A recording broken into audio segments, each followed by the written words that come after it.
오늘 설교의 제목은 어떤 가문을 이루고 싶은가? 사무엘상 강의 26번째 시간입니다. 굉장히 짧은 내용이지만 사울왕의 업적에 대해서 또 가문에 대해서 아주 중요한 이야기를 기록하고 있습니다. 47절과 8절을 제가 다시 읽어보면 사울이 이스라엘 왕위에 오른 후에 사방에 있는 모든 대적 곧 모압과 암몬 자손과 에돔과 소바의 왕들과 블레셋 사람들을 쳤는데 향하는 곳마다 이겼고 용감하게 아말렉 사람들을 치고 이스라엘을 그 약탈하는 자들의 손에서 건졌더라. 자, 사울이 왕위에 오른 이후에 커다란 변화가 있었습니다. 사사 시대 주변의 민족들에게 거의 그냥 돌림으로 한 대씩 맞던 게 이스라엘이었거든요. 그런데 이제는 완전히 다른 군사적 강국의 기틀을 마련하게 됐어요. 거의 중군동의 최약체였던 수준에서 이제 다크호스로 급부상하게 됩니다. 사울의 군사적 기여도는 상당한 것이었습니다. 그래서 제가 궁금해서 대한민국도 지금 군사력이 세계 다른 나라들과 비교하면 어느 정도 되는가? 우리가 일제 강점기나 6.25 전쟁 폐허를 생각하면 지금의 위상은 굉장히 많이 달라졌잖아요. 2025년입니다. 현재 군사력 지수 GPI 글로벌 파이어 파워 인덱스라고 되어 있더라고요. 미국, 러시아, 중국, 인도 다음에 한국이에요. 안 놀라시는데 놀라셔야 됩니다. 굉장히 정말 우리나라 단기간에 엄청난 변화죠. 좋은 면이라고 볼 수도 있겠지만 한반도가 그만큼 긴장감이 있다는 뜻이기도 하죠. 자, 오늘 본문의 표현대로 사울은 사방의 모든 대적들을 쳤고 향하는 곳마다 승리를 거두었습니다. 지도를 한번 보시면 동쪽으로 요단강을 건너가면 모압과 암몬이 있고 남쪽으로는 염의 바로 아래 에돔이 있고 네게브 아래에는 약탈 민족이었던 아말렉이 있습니다. 그리고 서쪽에 지중해 해안가에 어디가 있죠? 블레셋. 북쪽으로 올라가면 아람이라고 있는데 아람 계열의 도시국가 연합체로 구성되어 있는 것이 소바의 왕들이었습니다. 그래서 이렇게 사방으로 전쟁을 치렀는데 승리를 거둔 게 사울이다. 그러니까 사울이 거둔 전과는 그렇게 과소평가할 수 있는 문제가 아니었습니다. 기원전 15세기에 출애굽을 해서 이 가나안 땅에 정착을 한 이후로 360년 동안의 기간은 굉장한 혼란 기간이었어요. 왜냐하면 이스라엘 백성들이 영적으로 해이해지고 또 하나님이 주신 지역적인 주도권도 상실을 했기 때문에 가나안 지역은 중국 역사의 춘추전국 시대처럼 굉장히 혼란스러운 시대였습니다. 그래서 사울왕 다음에 어떤 왕이죠? 다윗 왕이죠. 다윗 왕 다음에 솔로몬. 이 세 시대를 비교를 해본다면 사울왕 때는 혼란기에서 이제 막 탈출을 하기 시작했다 이렇게 볼 수 있고요. 그리고 그 혼란기에 종지부를 찍은 사람이 다윗이죠. 다윗 때는 정말 사방으로 전쟁에서 승리를 거두지 못한 지역이 없었습니다. 비로소 평화 시대, 태평성대를 이룬 것이 솔로몬 시대입니다. 어찌 보면 솔로몬은 사울과 다윗의 헌신의 기초 위에 빛을 보게 된 지도자였습니다. 자, 오늘 본문은 사울 왕에 대한 재평가예요. 저를 한번 따라해 보시겠어요? 사울에 대한 재평가. 제가 이제 사울에 대한 평가를 보면서 사무엘 상하 다음에 나오는 책이 어떤 책이죠? 열왕기. 열왕기 상하잖아요. 근데 열왕기 상하를 보면 신앙적으로도 실패하고 군사, 경제, 외교, 민생 다 실패한 왕들이 수두룩합니다. 그런 지도자들에 비하면 사울은 괜찮은 편이었다. 이렇게 볼 수 있는 거예요. 왜냐하면 군사 외교적 측면에서 상당한 성과를 거두었으니까.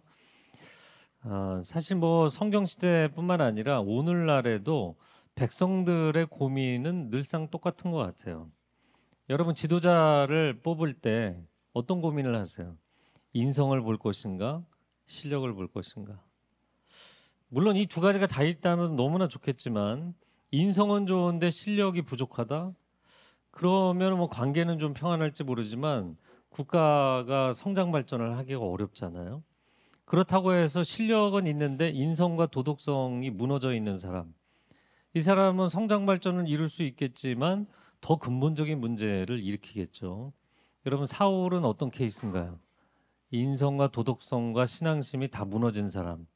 그런데 실력은 출중한 사람.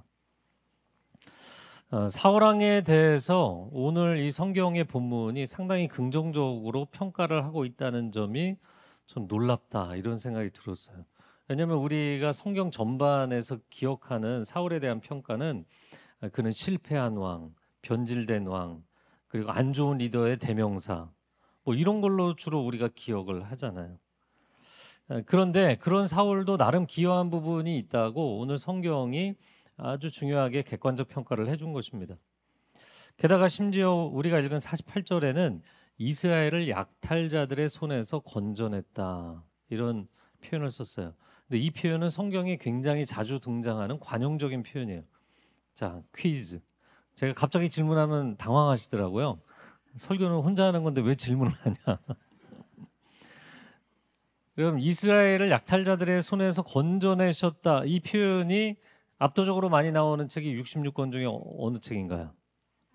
사사기. 네, 훌륭합니다. 역시 사사기입니다. 그러니까 여러분 사사 시대에는 주변 민족들에게 한 대씩 다 얻어맞았거든요. 그러면 그때마다 지역에서 시의적절하게 하나님의 사람들을 일으키신 거예요. 그래서 하나님은 사울 왕을 사사들처럼 이스라엘의 구원자로 들어 쓰신 것입니다.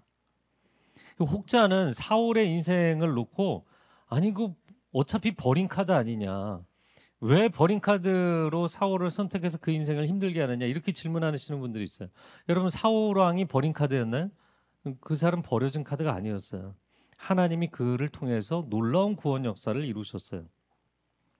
자, 그런데 저는 이 짧은 본문을 어제 묵상을 하면서 뭔가 석연찮은 부분이 있다. 왜냐하면 이것을 사울에 대한 객관적인 평가로 과연 볼 수 있을까? 다시 한번 지도를 보시겠어요? 자, 지도상에 이런 나라와 민족들과 싸워서 승리를 거두었다고 분명히 47절과 8절에 얘기했잖아요.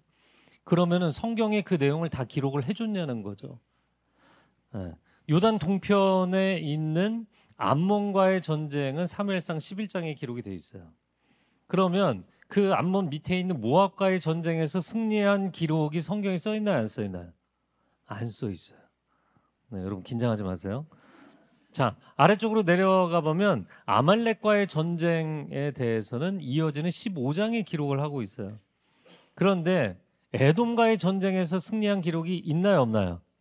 없어요. 자, 답은 계속 똑같아요. 자, 그러면 서쪽으로 여러분이 너무 긴장하시는 것 같아서 서쪽으로 블레셋과의 싸움에 대해서는 13장과 14장의 기록을 한 거잖아요. 그럼 북쪽으로 소바의 왕들과 전쟁한 기록이 있어요, 없어요? 없어요. 굉장히 자신 있게 이제 대답하시네요. 그러니까 여러분 이런 내용들 사울이 전쟁에서 승리한 이야기들을 다 자세히 써줬다면 사울에 대한 긍정적인 내용들이 상당한 분량이 됐을 것이다. 그런데 성경이 분량상 그 얘기들을 안 하고 있다는 거예요. 제가 이 내용을 보면서 한 사람이 떠올랐어요. 그 사람은 요나 선지자입니다. 우리가 잘 아는 니느웨로 가라고 했는데 불순종한 사람 있잖아요. 근데 요나 선지자에 대해서 성경이 긍정적인 평가가 있나요, 없나요? 있습니다. 열왕기하 14장 25절을 보시면 선지자 요나를 통하여서 하나님이 예언을 하게 하셔서 북이스라엘의 최대 영토를 차지하게 하시는 큰 역사를 이루십니다. 자, 그런데 요나 선지자에 대한 긍정적 평가는 딱 성경의 요 한 구절이에요. 그리고 요나 선지자가 불순종하고 청개구리처럼 말 안 듣고 이 내용을 4장을 써놓은 거예요. 요나서. 억울하지 않겠어요? 그러니까 사울도 동일한 것입니다. 사울에 대한 긍정적인 평가를 오늘 47절과 8절 딱 2절 써놓은 거예요. 그리고 사울에 대한 부정적 평가는 13장부터 끝나는 31장까지 계속해서 나옵니다. 여러분 왜 이런 분량의 차이가 생겼는가? 성경은 일반사를 기록한 책이 아니라 구원사를 기록한 책입니다. 모든 사람의 모든 이야기를 기록하는 것이 아닙니다. 성경은 하나님의 관점에서 무엇이 선인가 무엇이 악인가 인생과 역사를 이 관점에서 기록하고 있어요. 그렇다면 저와 여러분의 인생은 그 하나님의 관점에서 어떻게 기록이 될까요? 사울처럼 가문도 좋고 능력도 좋지만 하나님 눈밖에 난 인생이 될 것인가? 아니면 다윗처럼 버려진 아들의 고난을 많이 겪은 인생일지라도 하나님이 보시기에 합당한 인생이 되겠는가? 우리 자신도 비춰봐야 되지만 여러분, 오늘날 이 나라를 위해서, 이 나라의 지도자들을 위해서 우리가 기도해야 될 것입니다. 이 시대를 놓고 볼 때 온 세상의 지도자들이 사울왕과 같은 지도자들을 선호하는 시대가 됐다. 이것이 상당히 불안한 것입니다. 여러분, 나라마다 지도자들을 뽑을 때 인성과 도덕성과 신앙심을 볼까요? 아니면 그 사람이 우리나라를 성장 발전시킬 수 있는 실력과 경쟁력이 있는 걸 볼까요? 압도적으로 후자를 보고 있어요. 그러니까 이런 그들의 외적인 실력, 그 사람의 인성이 어떤지에 대해서는 크게 관심이 없고, 그 사람의 실력, 또 애국심으로 포장된 국수주의, 내셔널리즘, 이런 것을 가지고 있는 사람을 나라들마다 지도자로 세우는 시대라고요. 그러나 결국에 인간들의 실패가 연이어서 이어지면서 하나님께서 다윗과 같은 지도자들을 세우시는 때가 와야만 이 나라에도, 이 시대에도 소망이 있을 줄로 믿습니다. 사무엘상 17장 47절 하반절 같이 읽어볼까요? 시작. 속한 것인즉 그가 너희를 우리 손에 넘기시리라. 여러분, 전쟁만 하나님께 속한 것이 아니라 국가의 경영도 하나님께 속한 것입니다. 사무엘상 8장 5절에 보면 이스라엘 장로들이 사무엘에게 요구했던 것이죠. 제가 읽어볼게요. 표준 세번역인데, 그러므로 이제 모든 이방 나라들처럼 우리에게 왕을 세워주셔서 왕이 우리를 다스리게 하여 주십시오. 여러분, 세상 사람들과 그리스도인들이 정말 다르지 않은 관점으로 우리를 위해서 실력 발휘를 해줄 수 있는 지도자를 세워달라. 그러면 이 시대는 계속해서 사울왕과 같은 지도자들만 나오게 될 거예요. 하나님, 한국교회가 다시 복음의 순전한 영성을 회복하게 하여 주옵소서. 그래서 거룩한 현 세대와 다음 세대를 일으키게 하여 주옵소서. 그래서 우리 세대와 다음 세대에 다윗과 같은 지도자들이 나오게 하여 주옵소서. 이 기도를 해야 될 것입니다. 자, 이어지는 49절에서 51절 내용을 한번 같이 읽어보겠습니다. 시작. 사울의 아들은 이스위와 말기수하여 그의 두 딸의 이름은 이러하니 맏딸의 이름은 메라비요 작은 딸의 이름은 미갈이며 사울의 아내의 이름은 아히노암이니 아히마아스의 딸이요 그의 군사령관의 이름은 아브넬이니 사울의 숙부 넬의 아들이며 사울의 아버지는 기스요 아브넬의 아버지는 넬이니 아비엘의 아들이었더라. 자, 오늘 본문의 첫 두 절 47절과 8절은 사울의 업적, 그리고 이어지는 세 절은 사울의 가문입니다. 사울 집안의 계보, 족보를 한번 보여드릴게요. 그런데 이 사람들이 다 입지전적인 인물들이었고 세상적으로 보면 성공한 사람들이었어요. 그러니까 아마 그 시대의 사람들은 사울의 가문 사람들을 보면서 와, 부럽다, 훌륭하다, 멋지다 이런 생각했을 것 같아요. 베냐민 지파에서 막내 지파인데 첫 번째 왕이 등장을 한 거잖아요. 아벨의 두 아들이 기스와 넬입니다. 기스의 아들의 이름이 뭐죠? 네. 그리고 넬의 아들은 아브넬. 아브넬은 내 아버지가 넬이다 이런 뜻이에요. 그리고 사울의 아들이 4명이 있는데 오늘 본문에는 요나단과 이스위와 말기수와 3명만 등장했잖아요. 사무엘 하에 보면 막내 아들인 이스보셋 등장을 합니다. 그리고 두 딸의 이름이 뭐죠? 메랍과 미갈입니다. 자, 이 집안의 이야기를 좀 해보겠습니다. 그러면 사울의 아들들은 어떻게 됐는가? 장자, 사울의 장자가 누구죠? 요나단. 요나단은 정말 뭐 그냥 호를 단신으로 적진에 뛰어드는 엄청난 믿음의 용사였잖아요. 게다가 자신의 왕위 계승권을 자기보다 훌륭한 다윗이 등장을 하니까 기꺼이 내어주는 보기 드문 인성의 소유자였죠. 그러나 가장 아까운 인물이 된 것은 폭군으로 변질돼 버린 자기의 아버지를 떠날 수가 없어서 그 아버지 곁을 평생 지키다가 길보아산 전투에서 같이 전사하고 말아요. 첫째 요나단, 둘째 이스위, 셋째 말기수아, 셋 다 길보아 산에서 전사하고 맙니다. 자, 그러면 네 번째 아들은 어떻게 되었는가? 이 어린 막내였기 때문에 이스보셋은 마지막 전투에 참전을 안 했던 것 같아요. 그래서 유일한 생존자가 되었는데 그의 숙부였던 아브넬이 군대 장관이었죠. 이스보셋을 왕으로 옹립을 하고 본토를 잃어버리고 또 뭐 주권을 잃어버렸는데도 요단강 동쪽으로 가서 임시 정부를 수립하게 됩니다. 하지만 이 이스보셋은 아무런 리더십이 없었어요. 아무런 정치 경험도 없었고 군사를 통솔할 능력도 없었어요.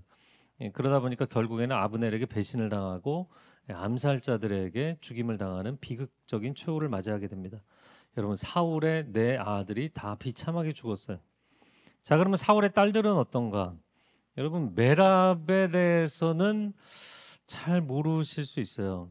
원래는 메랍이 다윗과 결혼을 할 뻔했죠. 왜냐하면 사울 왕이 내건 그 포상에 사실 메랍이 다윗과 결혼을 했어야 정상입니다. 그러나 사울 왕이 마음이 변심을 해서 메랍을 다른 사람과 결혼시켰어요. 그리고는 역사의 전면에 사라졌습니다. 그래서 조용히 잘 사는 줄 알았어요. 사무엘하 21장에 가서 보면 기브온 사람들이 다윗에게 요구를 해서 메랍의 5 아들을 끌어다가 목매달아 죽입니다. 이 사건이 왜 일어났는가? 사울 왕이 집권 당시에 이 기브온 사람들이 아무런 죄가 없는데 그들을 학살했어요. 그래서 이 일에 메랍의 아들들도 동참했던 것으로 보입니다. 결국엔 사울 왕의 잘못된 리더십의 여파였던 거죠. 그러니까 메랍이 그 인생의 노년에 얼마나 가슴을 치며 아파했겠습니까? 자, 차녀 미갈은 어떠했는가? 우리가 잘 알죠. 다윗을 흠모해서 아버지 사울이 다윗과 결혼을 시켰어요. 그런데 결국에는 사울이 다윗을 죽이려고 하니까 다윗 도망을 가게 되죠.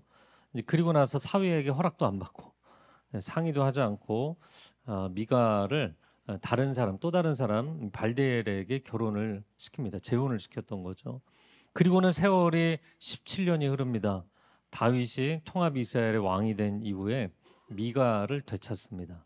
자, 17년을 떠나서 다른 사람의 아내로 살았어요. 그러니까 이 여인의 마음이 이미 다윗에게 떠나 있었고 전심으로 하나님을 예배하는 다윗을 조롱하다가 인생을 독수공방 쓸쓸하게 비참하게 마무리를 하게 됩니다. 자, 마지막으로 사울의 사촌 동생 아브넬입니다. 그는 사울의 군대 장관이 되었죠. 여러분, 다윗 시대의 군대 장관이 누구였어요? 네, 이건 알지 않으세요? 요압. 네, 요압입니다. 그 요압이 엄청난 권력을 오남용했잖아요. 아브넬도 마찬가지 케이스였습니다. 아브넬도 군사 정권에서 가장 핵심적인 요직을 차지했기 때문에 자신의 권력을 휘두르며 살았죠. 그런데 마지막에 이스보셋을 배신하고 다윗과 화친을 하려다가 누구에게 죽임을 당했을까요? 아까 얘기한 바로 그 요압에게 칼을 맞아 죽게 됩니다. 이 자랑스러운 사울의 집안은 그야말로 풍비박산이 난 것입니다. 다 망가졌다고요. 다 깨어졌다고요. 여러분, 유력한 집안이라고 그 시대 사람들이 얼마나 부러워했겠습니까? 첫 번째 왕을 만들어낸 집안이라고 얼마나 부러워했겠어요. 그런데 2세대 만에 다 망가지고 만 것입니다. 제가 이 사울의 집안을 묵상을 하다가 떠오른 한 가문이 있습니다. 우리나라 가문은 아닌데 어딜까요? 존 F 케네디 대통령의 케네디가입니다. 여러분, 아일랜드계 미국인들 중에 최초의 대통령을 탄생시킨 것이 존 F 케네디였어요. 그래서 그 당시에 이 아일랜드계 미국인들은 엄청나게 환호를 했던 겁니다. 그런데 이 가문이 세인들의 부러움의 대상이자 와, 어떻게 이 집안 이렇게 망할 수 있지? 그래서 모두에게 두려움의 대상이 되었죠. 왜냐하면 그 가문 사람들이 이상하게 비극적인 최후를 맞이한 사람들이 많았기 때문이에요. 케네디가 대통령이 된 것이 43살입니다. 여러분, 인생을 살아보면 아시겠지만 43살 창창할 나이 아닙니까? 미국 역사상 최연소 대통령이 된 인물이었어요. 그런데 끊임없이 그 집안에 이제 불행이 이어지게 됩니다. 존 F 케네디, 그리고 로버트, 그 형제 로버트, 두 사람이 다 암살당했을 뿐만 아니라 직계 가족 중에 17명이 비행기 사고, 자동차 사고, 요트 사고, 하여튼간에 사고란 사고로 다 사고사로 죽게 되고 엄청난 그 스캔들에 휘말리고 이런 문제가 끊임없이 일어나게 된 거예요.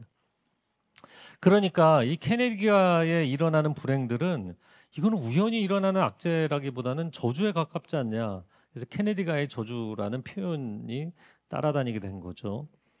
과거에 워싱턴 포스티지에 이런 기사까지 났더라고요. 만약 이 시대에 셰익스피어가 살아있다면 이 케네디가의 불행을 주제로 글을 쓰지 않았겠느냐. 그 정도입니다. 여러분 요즘도 미국에서 뭐 어느 주의 주지사, 뭐 대통령 후보 이런 거 얘기할 때 케네디가가 지금도 언급이 됩니다. 자손들이 엄청 많거든요.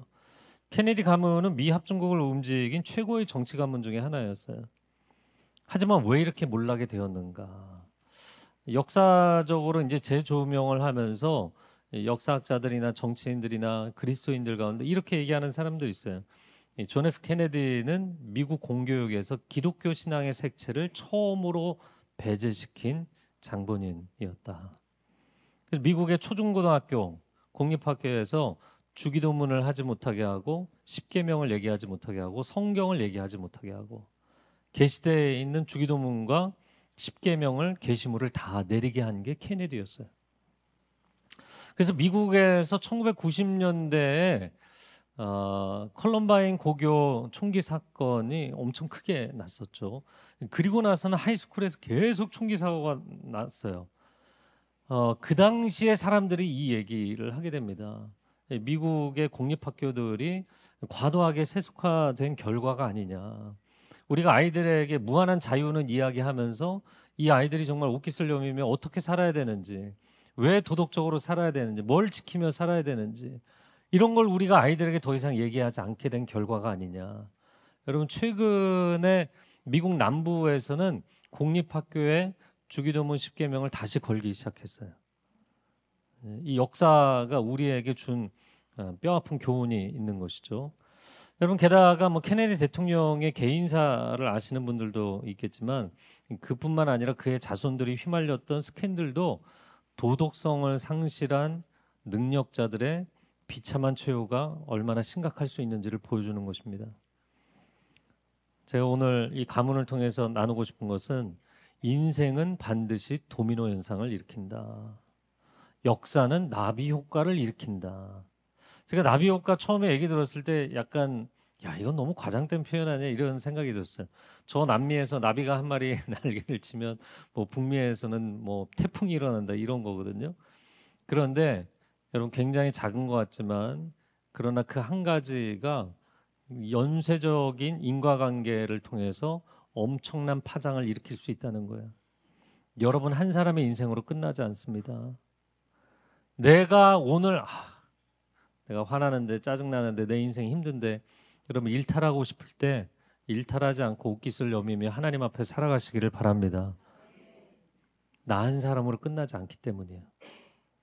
나로 끝나지 않고 내 자손에게 흘러가고 그 자손에게로 흘러가게 돼 있어요. 사울은 당대의 최고 리더십 가문을 세운 사람이었습니다. 그러나 안타까운 것은 세월이 갈수록 사울이 하나님을 의지하지 않고 권력을 의지하고 사람들을 의지하는 거예요. 그러니까 하나님도 사울을 처음에 세워주셨지만 계속해서 그를 도와주실 수가 없는 상황인 거예요. 사랑하는 성도 여러분, 여러분은 어떤 가문을 이루고자 하십니까? 저희 뭐 성도님들도 이렇게 보면 교육가 집안 가문을 이루신 분들도 있고 또 사업가 가문을 이루신 분들도 있고 우리는 우리 가족들 중에는 의사가 많으니까 뭐 사위나 며느리를 데려오려면 의사를 데려와라 이렇게 얘기하시는 분들도 있어요. 제가 지금 낭크리찬 얘기하는 거 아니에요. 또 법조인 가문을 이룬 그런 집안들도 있어요. 자, 그러면 나름 그런 가문을 이루게 되면 그 자체로 상당한 영향력이 있고 엄청난 자부심을 갖게 됩니다. 그럼 우리가 사울의 인생, 케네디 가문을 보면서도 느끼는 것이지만 하나님을 경외함이 없는 가문은 무너지는 것이 순식간이라는 거예요. 무너지는 것이 순식간이라는 거예요. 세상 권력, 세상 재력, 세상 자랑이 얼마나 허망한 것인지, 우리는 우리 자녀를 어떻게 키울 것인가. 제가 이번에 런던 가서 짧은 기간 5번 집회를 하고 왔는데요. 저는 어느 곳에 가서 집회를 하든지 하나님이 여기 나를 왜 보내실까? 이 사람 때문에 나를 보내셨는가? 그런 생각을 할 때가 있어요. 이번에는 가서 두 청년을 그렇게 특별히 만나게 됐는데, 첫날 금요일날 저녁 집회가 끝나고 나서 한 집사님이 연락이 왔어요. 제 고3 아들이 하나 있는데 그 집에 딱 하나 있는 아들이 이 아이가 주일마다 계속 싸운다는 거예요. 내가 왜 교회를 가야 되냐? 나 이제 교회 그만 가고 싶다. 하나님은 너무 이기적인 거 아니냐? 왜 예수님에게만 구원이 있다고 얘기하냐? 그도 그럴 것이 런던이 굉장히 글로벌한 도시잖아요. 그러니까 친구들 중에 무슬림도 많고 또 인도 친구들은 거의 다 힌두교도고. 그래 자기가 태어난 집안의 신앙을 따라가는 거지 왜 기독교만 옳다고 이야기를 하냐? 왜 기독교에만 구원이 있다고 얘기하냐? 그러니까 더 이상 이 아들하고 이제 싸울 수 있는 상황이 아닌 거예요.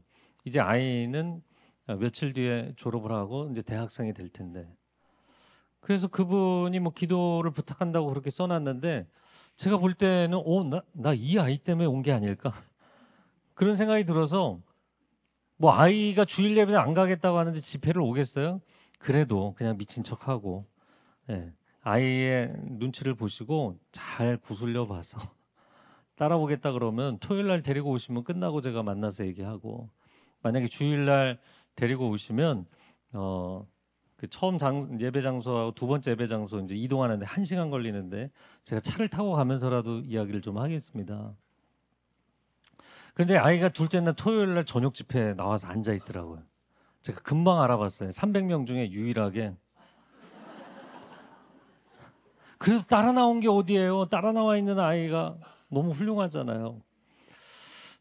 굉장히 시크한 표정으로 앉아 있었지만 끝나고 나서 이야기를 해보니까 굉장히 진솔한 친구더라고요. 그러면서 아이가 이제 영국에서 태어난 아이라서 이제 영어가 더 익숙하지만 이제 한국말 영어 섞어가면서 이야기를 나눴어요. 감사한 것은 집에 가서 엄마랑 새벽 2시까지 이야기를 했대요. 그러면서 본인이 질문하는 것에 대해서 목사님이 챗 GPT처럼 대답을 해줬다. 그리고 또 하나, 역시 우리 하나님은 유일한 하나님이시다. 여러분, 그 아이가 만약에 그 시점에 자신의 인생의 이 신앙적 문제를 해결을 못했다면 얼마나 긴 세월을 돌아오겠어요. 대학 4년 방황하고 또 극단적인 인본주의자들, 극단적인 무신론자들의 이야기를 듣고 세상 나가서 돈 벌어야죠, 성공해야죠, 결혼 생활하고 얼마나 오랜 세월을 돌겠어요. 여러분, 여러분의 자녀들을 어떻게 양육하고 계십니까? 일단 성공해라. 우선 공부해라. 공부해서 좋은 성적 받고 좋은 대학을 가야지. 그거부터 먼저 하고 신앙생활은 나중에 해라. 여러분, 그 아이가 수십 년을 돌아오기도 하고 못 돌아오기도 합니다. 우리는 지금 우리 자녀들을 다윗으로 만들고 있는가 아니면 사울로 만들고 있는가? 여러분, 이 나라의 지도자들을 뽑아야 되는 굉장히 중요한 시점이 됐잖아요. 다시 한번 이야기할 것은, 여러분 지도자들을 뽑을 때 그 사람의 인성과 도덕성과 신앙심을 보는가, 아니면 그것은 차선적인 문제고 세컨더리한 문제고 그 사람의 실력과 경쟁력이 중요한가? 여러분, 우리가 이 고민을 왜 하게 될까요? 이 고민을 하는 이유를 보니까 우리 자신에 대한 고민이더라고요. 나는 하나님을 우선으로 할까? 아니면 일단 세상에 성공하는 게 우선으로 할까?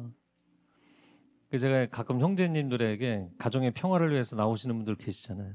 그것만으로도 훌륭하다고 저는 생각해요. 그런데 그런 분들에게 순예배 좀 나오시죠, 순장으로 섬기시죠, 그러면 제가 좀 이 일 좀 끝나고 나서요, 이 일 좀 끝나고 나서요. 삶의 우선순위가 내가 하나님과 어느 정도 일정 거리를 두고는 있지만 더 가까이 나아갈 수 없는 거예요. 나에게는 내가 책임져야 될, 내가 부양해야 될 가족이 있고 내게는 이게 우선순위인 거예요. 여러분, 그러니까 정치인들을 비난할 문제가 아닙니다. 왜 저 사람은 정권을 잡기 위해서, 권력을 잡기 위해서 저렇게 이상한 짓을 많이 하면서도 왜 많은 사람들의 지지를 받는가? 여러분, 우리도 똑같은 거 아니에요? 신앙이 세컨더리하고 우리가 도덕적으로, 인간적으로 지켜야 되는 기본적인 것들이 다 후순위로 밀려나고 일단 내가 성공하고 일단 세상에서 잘 되는 게 중요하잖아요. 그럼 우리만 그런가요? 우리 자식들도 그렇게 키우고 있잖아요. 그래서 저는 정치인들을 보면서 비난하는 사람들이 이해가 안 돼요. 왜냐면 그 사람들이 어디 다른 별나라에서 온 사람들이 아니잖아요. 그 사람들이 어디 외국에서 온 사람들이 아니잖아요. 전부 우리랑 똑같은 사람들이에요. 우리의 자화상입니다. 우리가 뭐가 본질인지, 인생의 본질에 대해서, 우선순위에 대해서 명확하게 하나님 앞에 결단하며 살지 않기 때문에 그런 사람들이 지도자가 되는 거예요. 왜 하나님께서 사망에서 건져내신 이 나라 대한민국이 이렇게 심각한 세속화 문제를 겪고 있는가? 이것은 우리의 포기하지 못하는 과도한 욕심 때문인 거죠. 5월 가정의 달입니다. 우리 자녀들이 하나님을 정말 인격적으로 만나는 은혜가 있기를 축복합니다. 우리는 실력만 갖춘 사울이 되는 것이 아니라 하나님을 경외하는 다윗이 되어야 될 줄로 믿습니다. 우리와 우리 자녀들 어느 길을 선택할 것인가? 여러분, 다윗의 길을 선택해야 나도 살고 시대도 살리는 거예요. 제가 사울의 인생에서 그래도 칭찬할 만한 게 없을까 생각을 해보니까 사울이 아내가 적었다는 거. 일부일초로 상당히 오래 갔어요. 나중에 첩을 하나 드리긴 했지만 다윗이 일부 다처였고 솔로몬은 뭐 너무 심각했고. 그러나 여러분, 가정이 그렇게 심플하면 뭐 다를 게 있겠어요? 사울은 자기 아내와 자기 자식들을 평생에 괴롭혔잖아요. 사울의 인생이 망가졌기 때문에 사울도 전쟁터에서 자살로 죽잖아요. 자식들도 다 비참하게 죽었어요. 게다가 더 나아가서 자신이 다스렸던 그 나라의 백성들을 평생에 괴롭혔어요. 제가 오늘 이 본문을 보면서 이 사울에 대해서 우리가 긍정적인 내용을 성경에 기억을 못하는 거는 분량을 굉장히 조금 써놨기 때문에. 근데 또 한 가지 충격적인 게 뭔지 아세요? 사울 왕이 죽은 거는 31장인데 사울 왕에 대한 평가가 31장이 아니고 몇 장에 써 있어요? 14장에 써 있다는 거예요. 왜 갑자기 14장에 써놨을까요? 사울에 대한 긍정적인 평가 왜 14장에 써놨을까요? 제가 가끔 뭐 농담 진담으로 이런 얘기하는데 칭찬에는 세 가지 종류가 있다. 첫 번째, 현재형 칭찬이 진짜 칭찬. 참 잘하네요. 이게 칭찬이에요. 두 번째, 미래형 칭찬은 축복이에요. 지금 하는 걸 보니까 앞으로는 더 잘하겠는데, 이거 축복입니다. 근데 세 번째 뭐가 남았죠? 과거형 칭찬. 한때는 참 좋은 사람이었는데, 한때는 가능성 있는 사람이었는데. 여러분, 이거는 칭찬이 아니죠. 이거는 너무나 짙은 아쉬움이고, 이거 너무 의도적으로 얘기하면 이건 욕을 하기 위해서 과거형 칭찬을 하는 사람도 있는 거잖아요. 물론 인생은 끝날 때까지 끝나는 게 아닙니다. 그러나 하나님께서 포기하지 않으신 경우에만 해당되는 거예요. 다윗은 초라하게 시작했지만 평생에 하나님이 그를 포기하지 않으시잖아요. 근데 사울은 화려하게 시작했는데 하나님이 14장에 내려놓으신 거예요. 그리고 15장부터 31장까지는 전부 과거형 칭찬인 거예요. 한때는 사울이 좋았지, 한때는 사울이 기여를 했지, 한때는 사울이 역할을 했지. 31장에 그의 인생의 마지막 기록이 나와 있지 않은 거예요. 여러분의 인생이 언제까지 세상을 쫓아가며 살 것인가? 요한일서에 고백한 것처럼 세상과 세상에 속한 것을 사랑하지 아니하고 하나님 한 분을 사랑하겠습니다. 이 결단을, 이 우선순위를, 이 가치관을 명확하게 고백하는 사람들, 하나님 다윗과 같은 놀라운 최후 승리를 경험하게 하여 주옵소서. 이 시간 함께 기도하겠습니다.